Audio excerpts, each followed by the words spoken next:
कि रॉ पाकिस्तान के नौजवानों को कैसे भर्ती, ट्रेन और इस्तेमाल करता है और पाकिस्तान में शरपसंदी को कैसे। पाकिस्तान ने एक आतंकवादी को पाल रखा था जिसका नाम था अबू कासिम। ये हाफिज सईद का राइट हैंड मैन होता था कि हाफिज सईद जितने भी दुश्मन था और इंडिया जहां भी होगा, जिस जगह होगा, अंदर घुस के मारेगा। का स्टाइल बिल्कुल इजराइल की खुफिया एजेंसी मोसाद की तर्ज पर हो रहा है, यानी टारगेट को एकदम करीब से बिना किसी शोर शराबे के सिर्फ सिंगल शॉट में किया जा रहा है। क्यों? क्योंकि ये वहां पे मदरसा में पढ़ के आए हैं। मदरसा क्या होता है? मैड रस जहां पे पिलाया जाता है, पागलपन का रस जहां पिलाया जाता है, उसको मदरसा बोलते हैं।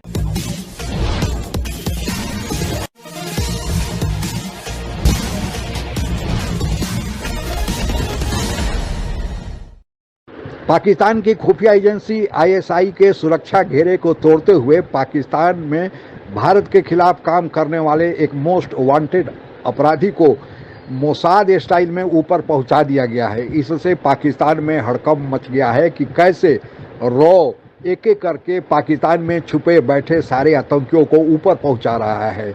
आगे की कहानी सुनते हैं। पाकिस्तान ने एक आतंकवादी को पाल रखा था जिसका नाम था अबू कासिम।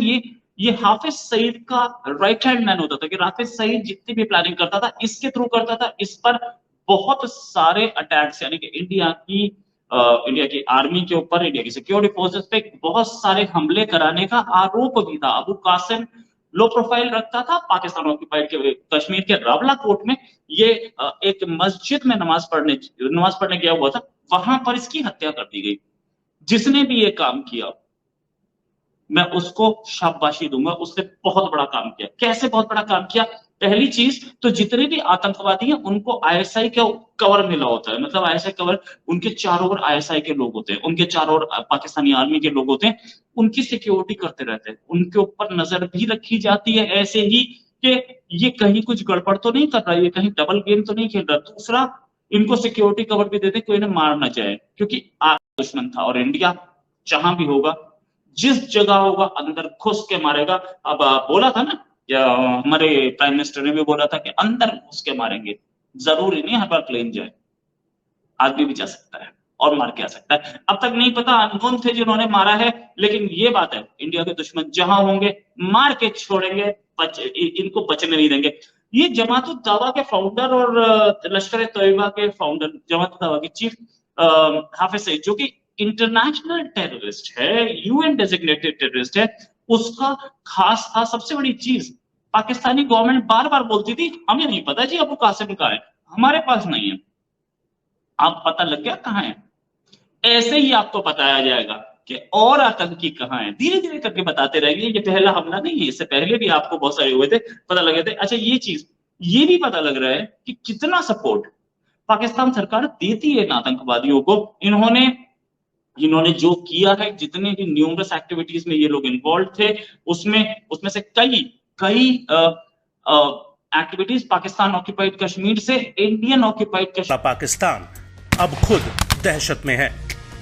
उसके आतंकियों को अपनी अपनी मौत का डर सता रहा है। सिर्फ एक गोली किसी मोड़ पर या किसी चौराहे पर उन खतरनाक आतंकियों का काम तमाम कर रही है, जो कभी पीओके या फिर अफगानिस्तान में भारत के खिलाफ हमलों में शामिल रहे हैं।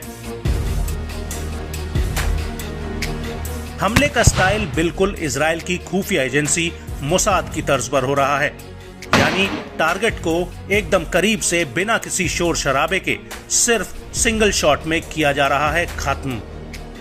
पाकिस्तान में आतंकियों के सीरियल मर्डर से हड़कंप मच गया है। 1968 में तश्कील शुदा भारत का ये बैरूनी इंटेलिजेंस करने वाला इदारा रिसर्च एंड एनालिसिस विंग सालों से पाकिस्तान की हेडलाइंस में है। कभी आपने सुना होगा कि रॉ फाटा में दहशतगर्दों को सपोर्ट कर रहा है, कभी आपने पढ़ा होगा कि रॉ कराची में सियासी पार्टियों की फंडिंग कर रहा है। बहुत अरसे से आप सुन रहे होंगे कि रॉ बलोच कौम परस्तों की इमदाद कर रहा है और उन्हें ट्रेनिंग फराहम कर रहा है। ये सब खबरें पिछले चंद महीनों में ज्यादा फैली। जैसे जैसे पाक चीन इक्तिसादी राहदारी या पाक चाइना इकोनॉमिक कॉरिडोर की बात चली, वैसे ही रॉ की सरगर्मियों की बाज़गश्त ज्यादा सुनने को मिलने लगी, मगर फिर भी कुछ शक रहा। इससे पहले पिछले मार्च 2022 में कराची की अख्तर कॉलोनी में जिहादी संगठन जैश ए मोहम्मद के मेंबर मिस्त्री जाहिद इब्राहिम की हत्या हुई थी। लेकिन सबसे दिलचस्प वाकया लाहौर में घटा।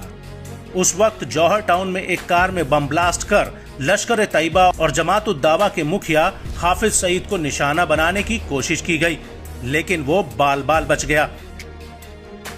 मुंबई में हुए 26/11 आतंकी हमले का मास्टरमाइंड हाफिज सईद भारत की तरफ से पाकिस्तान को सौंपी गई आतंकियों की वांछित लिस्ट में शामिल दूसरा बड़ा नाम है। इस हमले के तुरंत बाद पाकिस्तान के नेताओं ने भारत पर हमले का आरोप लगाया था। वहीं इससे पहले पीओके में सैयद सलाउद्दीन की कार को भी धमाके से उड़ाने की कोशिश की गई थी, लेकिन वो कोशिश नाकाम हो गई थी।